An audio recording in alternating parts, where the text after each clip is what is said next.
Well, hello, good morning, welcome to Saturday's Share. So today I have got for you what I think is something quite exciting. I am always drawn to sewing theme, ephemera, journals, images. So I've taken today this 1929 French sewing magazine. As you can see, it is very, very worn and battered, but it has got some beautiful old stuff in it, which is why I desperately wanted to buy it. In fact, I was very lucky. I bought this as part of set 6. So it is large, as you can see. So what I've done today is I have scanned for you this front copy.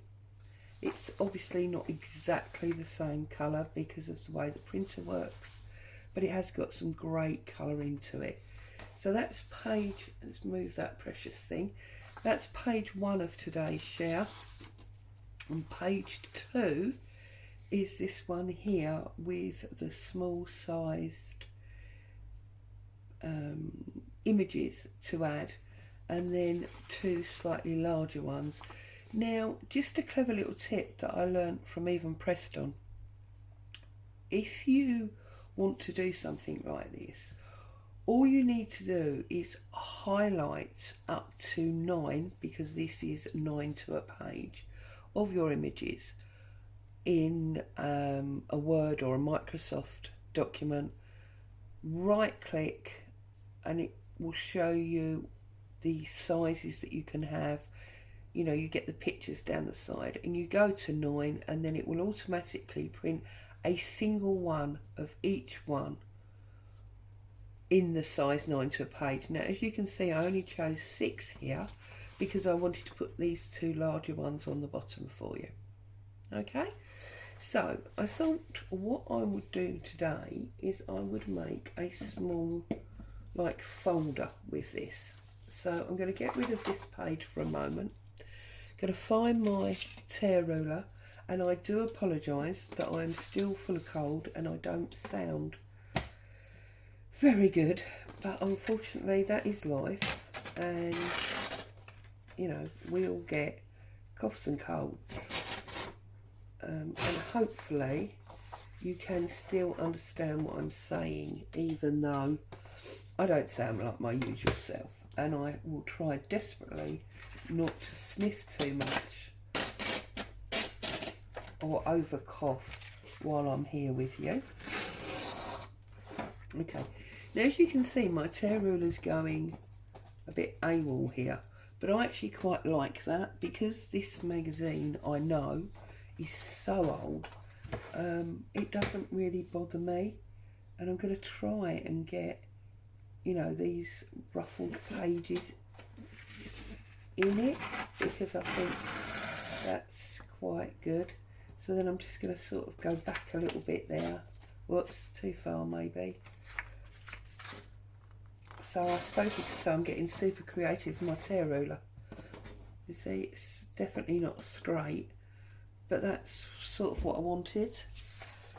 So, how is everybody? Got a great weekend planned? Family time? Crafting time because you're not at work?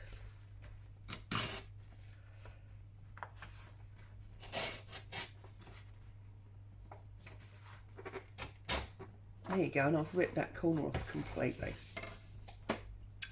Now, I'm just trying to decide whether I want to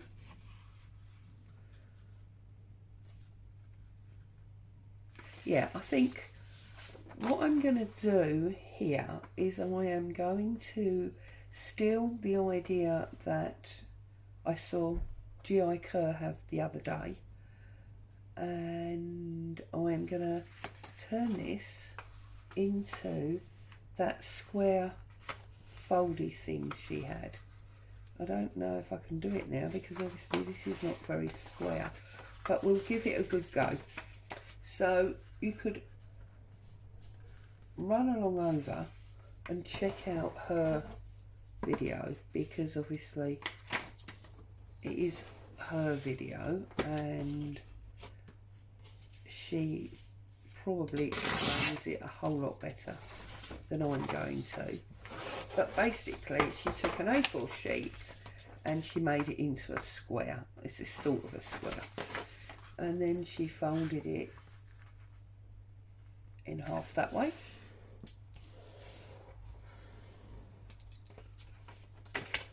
Sort of in half. And then in half. And that way. Okay. Let's find my bone folder. Always easier said than done. I'm sure you know the feeling. Okay, so we've now got 4 sides, yeah? I believe hers was double-sided, which would have made it, you know, a little bit more interesting. But for the purposes of this exercise, I'm going to use this printout, which I've only done one-sided. You could obviously, looking for my blending brush, can't find it. You obviously could print on the back if you wanted to. So I'm just going to take some ink, I'm going to go around the edge.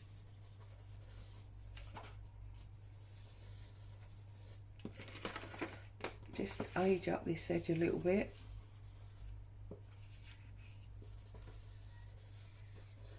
So as I say, this is not my idea. This is my take on G.I. Kerr's little booklet fold up that I saw in the week. Can't remember exactly what day. But you all know who she is, I'm sure. And you can go along and find her channel and look how to do it properly if you want to. Okay, just then obviously gonna fold it over, get a little bit on our fold line there, and then on the other side, and then that way.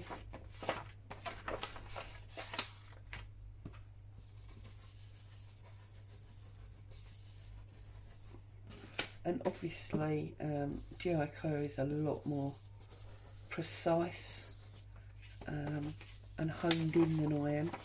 You guys all know that I quite like the rough edges and the torn look rather than the precise cutting. Doesn't mean you can't obviously take my ideas and, as it were, tidy them up and make them a bit more precise. It just doesn't work for me. So I figure if something's supposed to be old, it's supposed to be worn out, and if it's worn out, it's likely to be torn. In fact, I do remember that fairly recently the lovely Tracy Fox, you all know Tracy, recently did a tutorial on making your ephemera look more authentic, and she was obviously deliberately putting rips and things in that weren't even there. I don't know that I've necessarily gone that far as yet. Okay, so at the moment we've got this. Okay, and then with our leftover piece, we need to add our little pockets. So I'm thinking, let's have a look at my map. Yeah, I'm thinking about 4 centimetres. I know that's upside down. Should I turn that round for you? There you go. I'm thinking about 4 centimetres. So I'll line it up on that line there. Hardly line it up. Look like I'm trying to be all precise now. But anyway, 4 centimetres. Like that. And again, 1, 2, 3, 4, as you can see. Very rough ad hoc measuring. 1, 2, 3, 4, and 1, 2, 3, 4. Although actually I'm going to move this one the other way because I want that date and number in there. So I'm going to straighten this up. Sounds really weird. This is only a cold, okay, and I've been coughing and sneezing and, you know, boxes of tissues, the usual thing. But I feel quite shaky with it. I don't understand.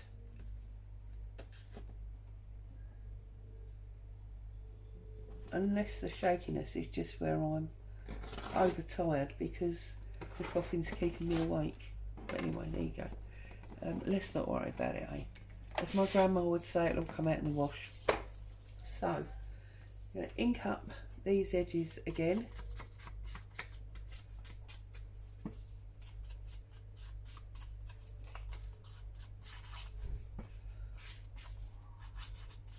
And then having inked these up, I'm going to use them as pockets.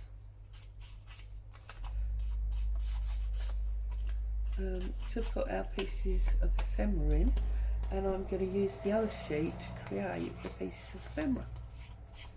So I thought that was, you know, nice little make for you today. Obviously, as I always say, love to see what you make with the share items. Doesn't have to be what I've made. Obviously you can use these to make whatever you want to make with them, and as always I'm happy for you to sell the items that you make. The only thing I would say is please don't pass the complete digital on. It's not very nice, is it? Yeah, that one. Okay, so we have these 4 pieces, and what G.I. Kerr did was she went across,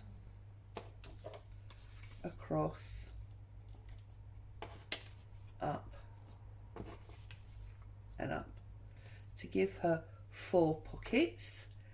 And I would like to say I'm going to add my own slant on it and do it slightly differently, but to be honest I don't know that it would work any other way, so I don't think I have any choice other than to do it the way she did it. So I've got brand new glue, can't get the lid off. There we go, there's my glue. Whoops, let's find an old book page that we can glue on. There we go. Oh, I did manage to get a couple of top-up books yesterday. My local supermarket has started one of these charity bookshelf things where people donate old books they don't want, and you can make a donation, small donation, and they pass the money on to charity.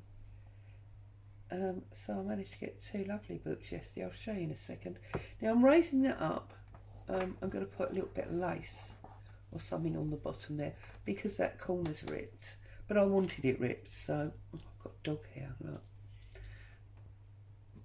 And that's the other thing, I don't know if that's helping my coughing, because my dog, bless her heart, who you know is one of the most important elements in my life, is molting. But being a huge dog with very thick black fur, she is molting like this tomorrow. We have laminate floors downstairs. You know, they look like polished wood, but they're actually some kind of composite plastic or whatever, I don't know. And yesterday I swept the downstairs floors, just gonna brown off that corner round there. I swept the downstairs floors 3 times. 3 times. And by the time I went to bed last night, it still looked like I hadn't touched it all day. So this morning I have tried, because I've been up since crack of dawn as always, a new theory in that I swept and then I mopped, and I'm hoping that by the time she gets up and comes down, because she's still in bed with Dad at the moment,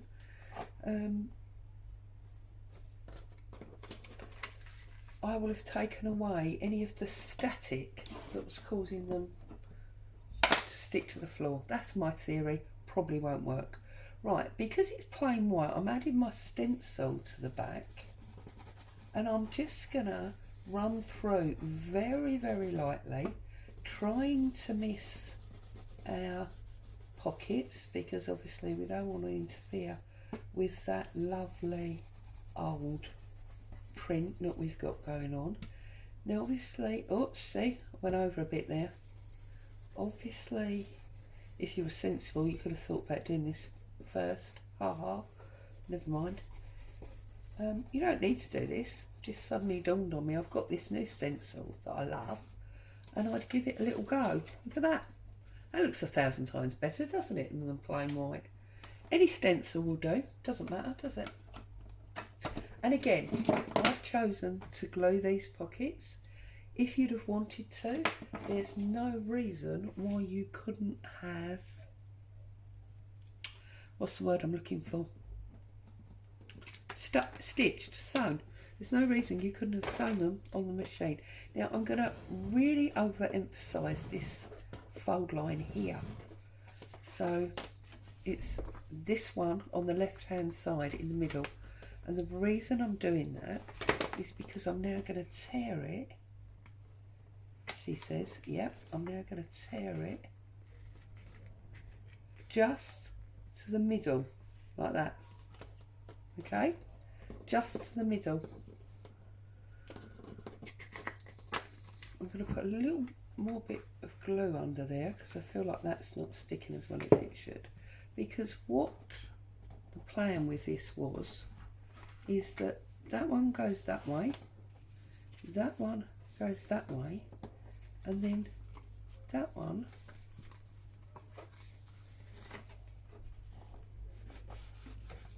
goes that way, and you have this lovely little flop out booklet to go in your journal. Isn't that lovely? And because it's got the image of the extra pages and it's not square and it is overlapping, it looks like a complete corner of a folded newspaper. So I thought that was quite nifty. So we've done that bit, so let's set that to one side, and let's now look at these pieces that we've got here. So on the second page, so first of all I'm going to cut these two off, because they may now be slightly too big. We'll look at that in a minute. I'm then going to chop down here like that. You can tell I'm going for these three. I'm going to pull that one off, and I'm going to pull that one off. Get rid of the top. There we go. Got a little bit there which we'll get rid of with our ink.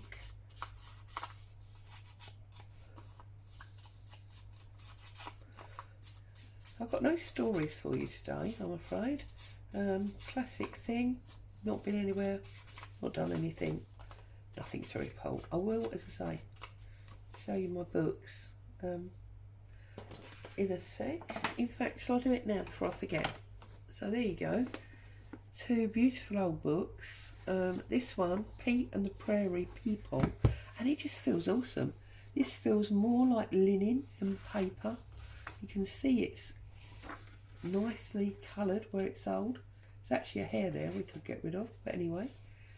And this is Thomas Nelson and Sons Limited, London, Edinburgh, Paris, Melbourne, Toronto and New York. So it's obviously widely published. But this, look, this is obviously not a first edition, but this is the only publication, 1954 So they just printed it the once. And these pages, this paper is like fabric. It's absolutely beautiful. And you can see it's all stitched in. So that is going to be beautiful. And then this one is much more sort of plasticised. The franchise affair, Joseph Tay. But again, you see it's that same old, look, you can see the spine cloth under there. And this one, this is the Reprint Society. And this particular one was first published in 48, and this is a reprint from 49. But it's the same as the other one. These pages are actually a little bit thinner. They've still got that lovely fabric look to them. I haven't overly checked for naughty words yet, but I am guessing that because of the age when they were printed, there's probably not likely to be naughty words in there.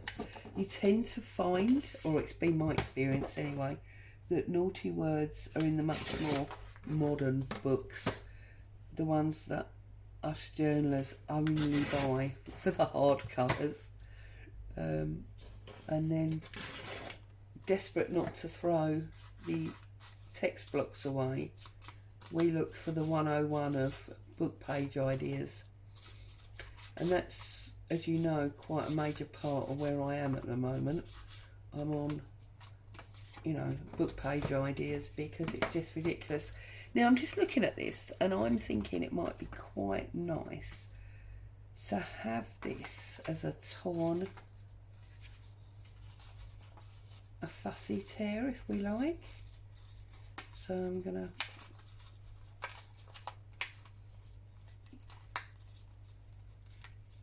gone a little bit close there, never mind.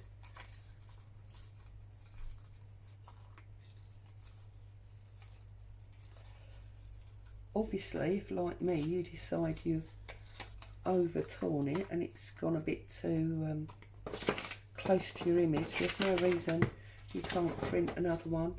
I don't obviously restrict the amount you print, it's entirely up to you. I would obviously have a bit of an issue if you wanted to print a few thousand, but I don't see why you would, to be honest. So I just colour that up a little bit. These ones I'm going to keep obviously very square.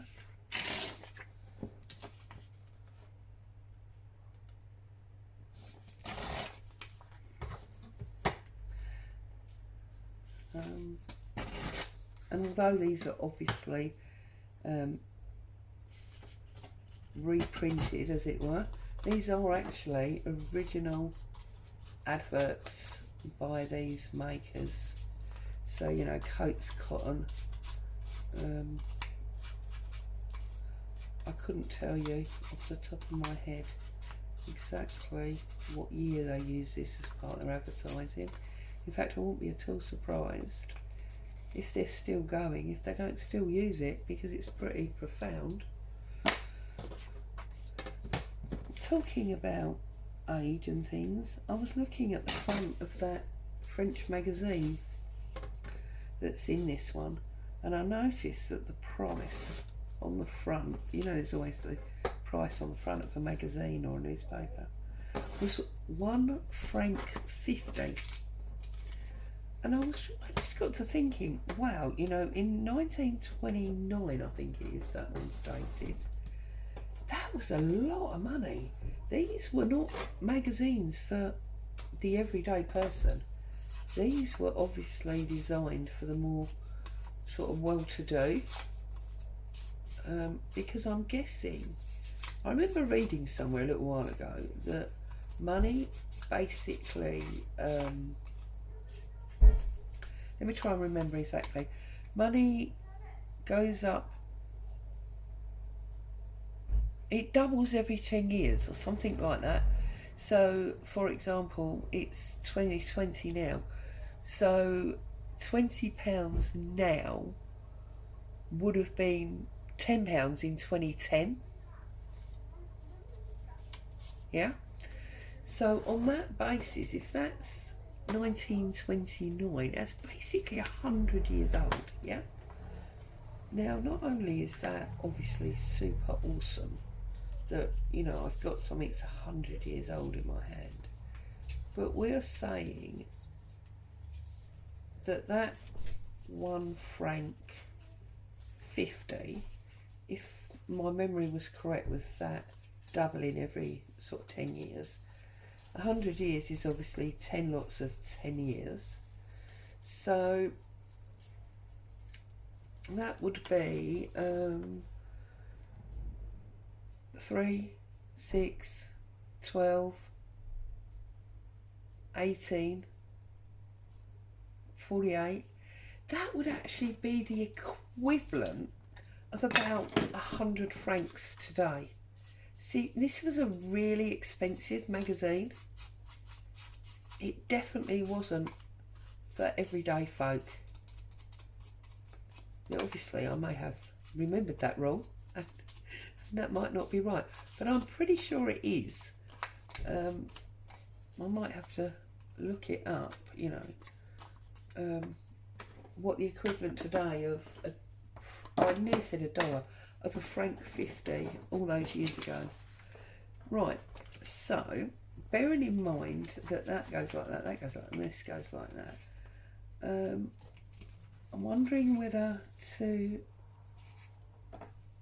I do want something on here, but I don't want to cover it up too much, do I? Because it's very pretty, and that looks a bit modern.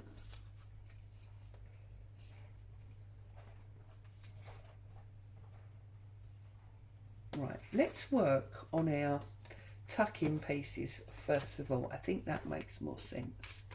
So we've got our piece of fabric, which sits in there. Does that sit in or does that hang over? No, that sits in lovely. So that's not a problem there. And of course, because that's nice and plain on the back, that would work as a journaling card. Likewise, would, see, that makes it now too long, doesn't it? Right, I think what I'm going to do is I'm actually going to take a little tiny bit off this one, because I want it a little bit smaller, and we just re-ink that edge. There we go. So that will now fit under there. That's better, isn't it? And we'll take a little tiny bit off this one and do the same to that one. Okay.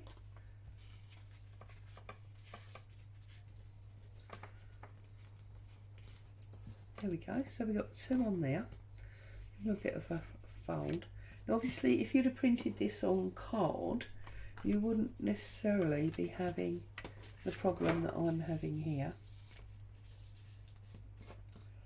I'm going to put those 2 up there like that. Okay. And then I think what I'm going to do is I'm going to rummage in here and see if I can find, without too much disruption to the table, find my, there it is, right at the back of course. I'm going to find, without dropping the entire stack of paper, my mini tag punch.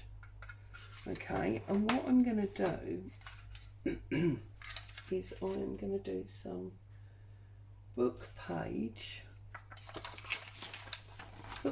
tags. So let's glue this page right over like that, give us some strength, and a double piece, and then I'm going to punch out 1,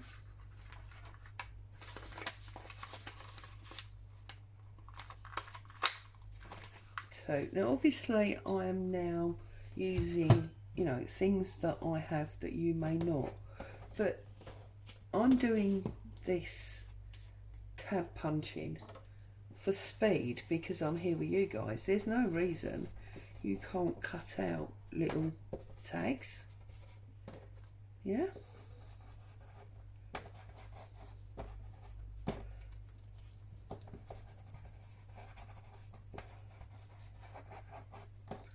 So I've got two little tags here, just putting some ink on. Goodness me, you know, what would happen if we didn't put some ink on? Right, now, because this is sewing, I'm going to try and use bits of fabric now. So, any old bits of fabric out of your stash. This is a bit of this lace that, I love this lace. I'm just going to pop that over there. New glue, look, it's everywhere.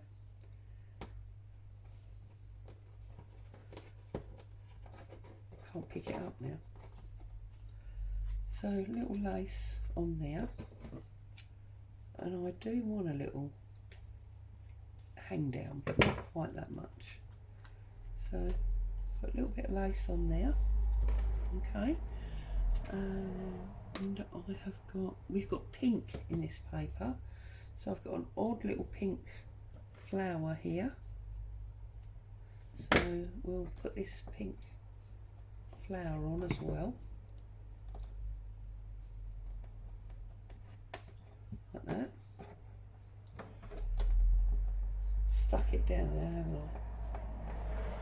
There we go. There's a little pink flower on that one as well. And then I think what we'll do is we will try and find, here is a bit of music paper, and I'm going to basically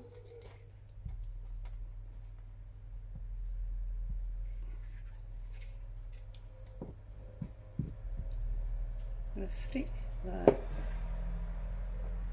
on there, on the angle, like that, so that the tag is now not really a tag, it's much more a square.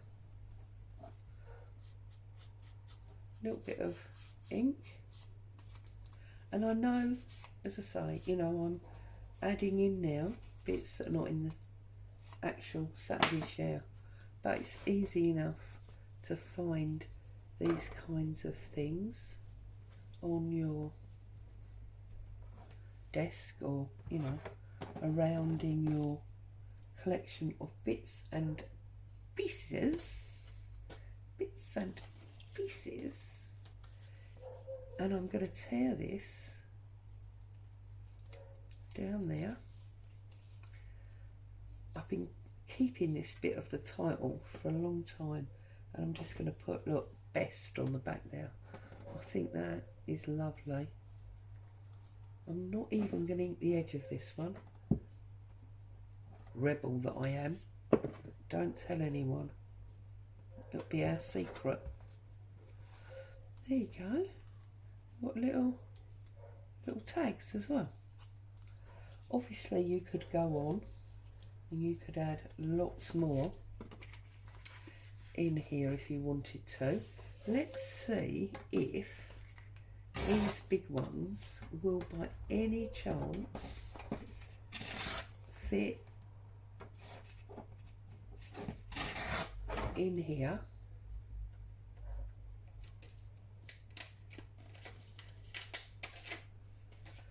We could maybe ink up the edge and then maybe fold it in half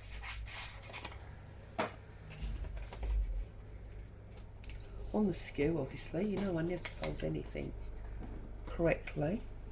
And then that could maybe go behind that tag. No, it's too big. Still too big, which is a little bit annoying.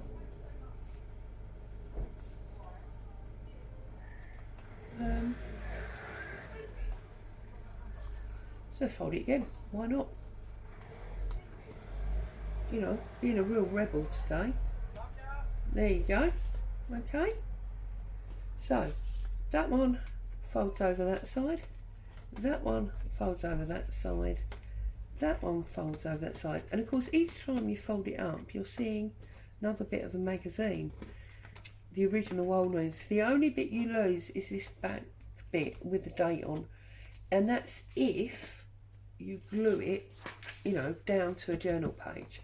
Whereas if you don't glue it and you put it into a pocket or behind, you know, a belly band, obviously it's not quite long enough, then you wouldn't lose that at all. You could keep that. And I haven't used these two pieces, so maybe I could use them, or this big one, maybe I could use them somewhere else. So there you are. That is my take on, let's get rid of these so you can see a bit better. That is my take on G.I. Kerr's folded booklet, I believe she called it, from today's Saturday share. Have fun. Remember to share any photos. Have a great day. Bye for now.